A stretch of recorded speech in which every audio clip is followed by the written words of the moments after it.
आप अगर कपटी हैं, छली हैं, बेईमान हैं, प्रपंच हैं, जैसे भी हैं, झूठ बोलते हैं, निंदा करते हैं, चुगली करते हैं, गलत काम करते हैं, तो भी मेरा निवेदन है शंकर के मंदिर जरूर जाओ, शंकर की कथा में जरूर बैठो। क्यों?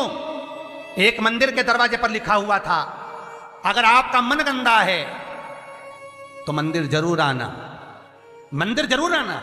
किसी ने पूछा, गुरुदेव ये मंदिर के दरवाजे पर लिखा है कि मन गंदा है तो मंदिर जरूर जाओ, उसका कारण क्या है? हमने कहा कारण केवल इतना सा है, बच्चा नाली में गिरता है, बच्चा धूल में गिरता है, बच्चा रज में गिरता है, बच्चा कीचड़ में गिरता है तो पड़ोसी साफ नहीं करता। उस बच्चे को अगर गंदगी हो गई है, बच्चे गंदगी में आ गया तो उसको कोई पड़ोसी साफ नहीं करेगा, उसको कोई पड़ोसन साफ नहीं करेगी, उसको देवरानी जेठानी साफ नहीं करेगी। बच्चा अगर कीचड़ में गिरा है तो उसको उसकी मां और बाप ही साफ करेंगे। उसी तरह मन गंदा हो गया, चित्तवृत्ति खराब हो गई तो मेरे ये बाप के पास जाना, मेरी ये माता के पास जाना, और ये मेरा बाप, ये मेरी मां तुम्हारी जीवन की गंदगी को समाप्त कर देंगे। दुख आया, तकलीफ आई, कष्ट आया, रोग आई, बीमारी आई, तकलीफ हुई है, कहीं मत जाना, ये मेरे माँ बाप के पास जाना, शंकर और पार्वती के पास, उमा महेश्वर के पास जाना, ध्रुमा ध्रुमावती के पास जाना, कमल कमला के पास जाना, तारा तारेश्वर के पास जाना, भोले शंकर के पास जाना। जब मेरा शंभु मिलेगा तो ये सारी गंदगियां मिटा देगा, रोग समाप्त। अकाल मृत्यु वो मरे जो काम करे चंडाल का, काल उसका क्या बिगाड़े जो भक्त हो महाकाल का। वो देगा, छप्पर फाड़ कर देगा। फिर निवेदन करूंगा, जितने कथा करवाए हैं, जितने कथा सुन रहे हैं और जितने पुण्य स्मरण दान स्मरण आदि कर रहे हैं, लिख कर रखो तारीख कि तुमने जो दान पुण्य करा है, तुमने जो ये 300 वर्ष में पढ़ने वाली इस श्रावण के महीने में तुमने जो कथा सुनी है, अगला श्रावण आए तुम बताना जरूर कि कितना पुण्य मिला है, कितना फल मिला, कितना लाभ हुआ, कितना धन कमाया, कितना वैभव कमाया। तुमने तो केवल कुबेरेश्वर महादेव के लिए दिया, तुमने तो केवल वृद्धाश्रम के लिए दिया, तुमने तो केवल गौशाला के लिए दिया, पर उसका पुण्य तुमने कितना कमाया, उसका लाभ कितना मिला। और मुझे बताना जरूर, फोन करके व्हाट्सएप पे लिखकर भेजना कि हमने जो करा था अगले साल यही तारीख, यही श्रावण का महीना, फिर याद कर कर बता कि मिला कि नहीं मिला, 4 गुना हुआ कि नहीं हुआ। वो शिव है, शिव शंकर है, वो तो मंदिर के बाहर निकलने वालों को तार देता है साहब, मंदिर के बाहर निकलने वालों। कितना सुंदर है। एक चरित्र आता है लिंग पुराण के अंतर्गत, एक सेठ मर गया, बड़ा कंजूसड़ा था, बहुत कंजूस।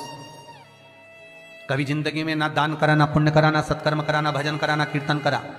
मंदिर की जगह को भी अपना बना लिया, सारी जगहों को घेर कर अपना बनाया, बावड़ी तालाब कुएं का पानी अपनी जमीन पर ले जाता। बहुत लालची था, बहुत लोभी,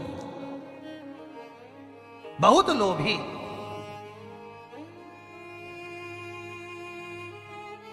बस उसने अपनी पत्नी से एक बात कही थी कि मैं मरूं तो इतना सा करना, एक इतना सा काम करना कि किसी शंकर के मंदिर के बाहर कचरा पड़ा हो, धूल पड़ी हो, मट्टी पड़ी हो, उसको लाकर मेरे शरीर पर डाल दे, बस, और कुछ मत। पत्नी हमेशा पति से कहती थी तुम कभी दान पुण्य नहीं करे, इस गांव में तुमने कोई अच्छा काम नहीं करा, तुम्हारे शरीर को उठाने वाला तक नहीं मिलेगा, बच्चे हैं नहीं, तुम्हारा अंतिम संस्कार कौन करेगा। पति कहता है बस तुझसे जो कहा वो करना, और कोई दान नहीं, कोई पुण्य नहीं, कोई सत्कर्म नहीं, कुछ भी मत करना। पैसा जोड़ जोड़ के मर गया। इतना सा कह गया, मरूं तो मंदिर के बाहर, शंकर के मंदिर के बाहर की मिट्टी, रज, कचरा शरीर पे डाल देना। कोई गांव के लोग नहीं आए महाराज, पत्नी गई, केवल मिट्टी लाकर शरीर पर डाल दी। लिंग पुराण कहती है भगवान शंकर के गण स्वयं नीचे आए, गांव के लोगों का रूप रख लिया, उसका अर्थी तैयार करी, शिवधाम अर्थात शमशान लेकर गए। तो पत्नी पूछती है तुम कौन हो? गांव के लोग तो आए नहीं, तुम हो कौन? शिव के गण कहते हैं भगवान ये तुम्हारा सेठ है ना, गांव में दान नहीं करता था, बाहर दान करता था, हम बाहर से आए। अच्छा, मेरे पति को शमशान तक ले चलो। ले गए। कहते हैं शंकर के दरवाजे की मात्र रज, मात्र कचरा, मात्र भूमि की मिट्टी शरीर पर पड़ी थी। शंकर शमशान के दरवाजे पर खड़े होकर उसका वेलकम कर रहे थे, स्वागत। कि पूरी जिंदगी भले तूने नरक बाड़े में निकाली, पूरी जिंदगी भले लूटने में निकाल दी, पर अंतिम समय सुधार लिया। अंतिम समय को सुधारने का भी एक क्रम हमारे शास्त्र कितनी सुंदर बात कहता है महाराज, कितनी सुंदर बात। 3 धनभागी हैं, 3 धनभागी हैं। पहले नंबर पर भीष्म पितामह, जो भगवान कृष्ण के दर्शन करे, जिन्होंने भगवान कृष्ण का बचपन से लेकर जवानी तक का दर्शन करा। दूसरे नंबर पर धनभागी हैं दशरथ जी महाराज, जिन्होंने राम जी के दर्शन करे, राम दशरथ जी के घर में जन्मे। कितने किस्मत वाले होंगे।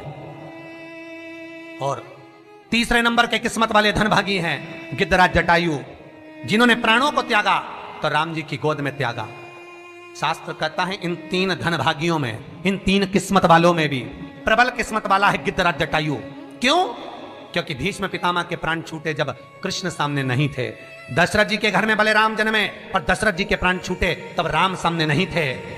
और गिद्धराज जटायु, जिसने जीवन भर मांस खाया, पर जब प्राणों को त्यागा तब राम को सामने पाया, डर गया। बचपन गया जाने दो, जवानी गई जाने दो, अधेड़ी गई जाने दो, पर बुढ़ापा मत बिगड़ने देना। बुढ़ापे में शंकर के चरण पकड़ ले, शिव के चरणारविंद पकड़, मैं कहीं नहीं जाऊंगा। बीमारी भी दी है तो तूने दी है, सही करेगा तो तुम्ही ने दर्द दिया है, तुम ही दवा दो। मृत्युंजय है तू, जगत का भोलानाथ है तू, सबसे ऊंचा तू ही बैठता है। जहां दुनिया समाप्त हो जाती है वहां से तेरी शुरुआत होती है। लोगों का जहां एंड होता है शमशान, वहां से वो शुरू होता है। जहां दुनिया का एंड है वहां से तू शुरू है। तो तू साधारण नहीं हो सकता भोलेनाथ। अगर मेरे चरण में कष्ट आया है तो तू सही करेगा, मुझे विश्वास है। भरोसा रखना। रोज शंकर के मंदिर के दरवाजे पर बैठकर शंकर पर 5 बेलपत्र चढ़ाकर, 1 बेलपत्र उठाकर चबा चबा के उसके ही दरवाजे पर खा, घुटने भी सही कर देगा, शरीर भी करेगा। बस उस पर विश्वास, उस पर भरोसा। बस शंकर है और मुझे पूर्णता विश्वास है कि वो मुझे हारने नहीं देगा। तो नहीं हारने देगा, नहीं।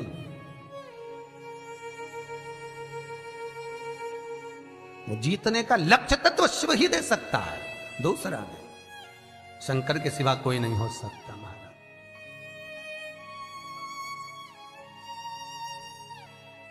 बस उस पर विश्वास